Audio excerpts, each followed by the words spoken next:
Interesting setup here. I feel like I haven't seen a proxy Robo Immortal push like this in a very long time. Another gateway getting thrown down by SOS in the main base, so it'll be 3 gate with a proxy Robo, Immortal already in production, Warp Gate just about to finish. And Kira is dedicating a lot of production time. Like, he's getting a tech lab right now on his barracks. He's putting in production time on a reactor factory into Widow Mines, which are definitely going to be sent in a drop cross map. He's not going to have a lot of units on the ground to actually deal with this attack that is coming. There isn't even a bunker here in the natural expansion. It is just 2 Marines tasteless. So, similar to the last game, I mean, there's just, you know, oh my god, he's going to throw a pylon right down. So he's going to be warping in right over here. He can easily gun down the depot before it can be healed. Yeah. Stalker's in kind of an awkward spot. Doesn't really matter. Pick one, take it out. He might just go to supply block here right now. He's already supply blocked. Another depot's going to go down. Oh, Banshee and that's crazy. Cyclone in production. The Hellions in the main base are getting cleaned up by the Stalkers. Pro splits coming in from SOS just out of range of these Widow Mines, so they are not getting the connections that they would like. And this is an insane attack from SOS. I mean, that Immortal, as soon as it popped, just immediately coming cross snap. All right, Widow Mines, there's 2 more in the bank. Oh, he's going to get both Stalkers. God. Nice damage being done, but there isn't too much to deal with this. Now, here he is going for the SCV surround. Well, the Cyclone could just kite, like, infinitely. Wow. Those SCVs and really earning their payday right now with the body blocks. The Banshee is going to be enough that he can just drive this back. I don't know what's back at home right now for SOS.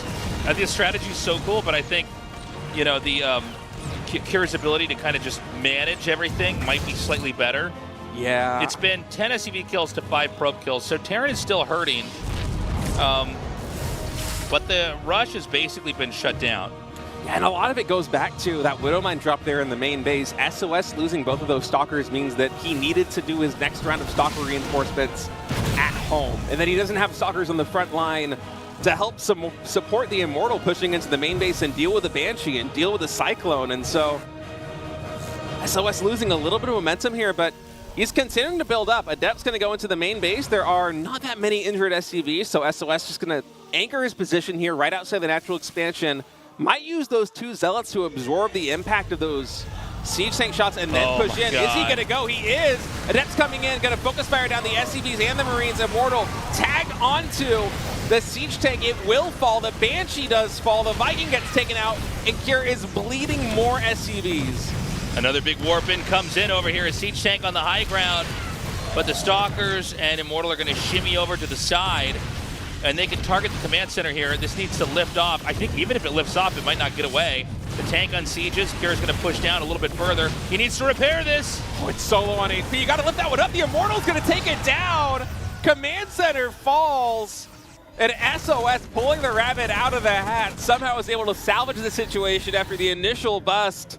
Doesn't get quite as much done as I think he was hoping for. The follow-up push kills the command center, resets the army there for Kira. I mean, this is vintage SOS we're watching right now. Just beautiful play. I mean, this has been wiped beautifully. I don't know that Kira can recover. I mean, he's on 1 command center. He's on 1 CC. He's got 4 Marines right now, tasteless. Dude, SOS is always going to be SOS. Big warping over here, juggling the Immortal. The tank is going to pop out and die immediately. Yeah. The Immortals just turn their fire onto it. It's like, what, 4 shots? Yeah, 4 shots, exactly. Out. I can't believe it. We're going to go to game 3 here. SOS going to be taking this one in just an incredible fashion. And I've got a big smile on my face right now. I mean, I love Kira. I want to see him go deep in this. GSL, but the fact that SOS is playing this well here against one of the best PvP players in the world is just so exciting. It's crazy, man. I think so many people saw Group A and kind of wrote SOS off as the underdog just because he's been so out of practice for so long. But look at him right now against one of the best TV players in the world. Well, you know, the thing is that, you know, people have all gotten so much better since he left. He's been gone for a long time. So, you know, on one level, it's like SOS, one of the greatest RTS game players of all time. How could we ever have doubted him? But on the other hand, it's like, yeah, but everybody's been grinding so hard. But he's coming in here with his own flavor, his own approach. It looks great. Terran on 1 base right now. SOS just growing into 3.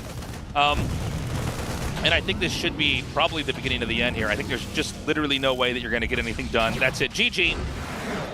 Yeah, Kira gonna fight all the way to the bitter end right there. Finally taps out when he spots the third base and the defense there in the main. And we've had some really interesting early games between these two guys. SOS in game number 1 going for the proxy gateway pressure against the Cyclone Marine drop. Game number 2 going for a really fast proxy robo. I was even wondering if he was going to wait until he gets like an Immortal and a Prism or something before pushing out, but it was like 2 gateway units in Immortal immediately busting down the natural expansion. He smelled the blood in the water. That was so sick.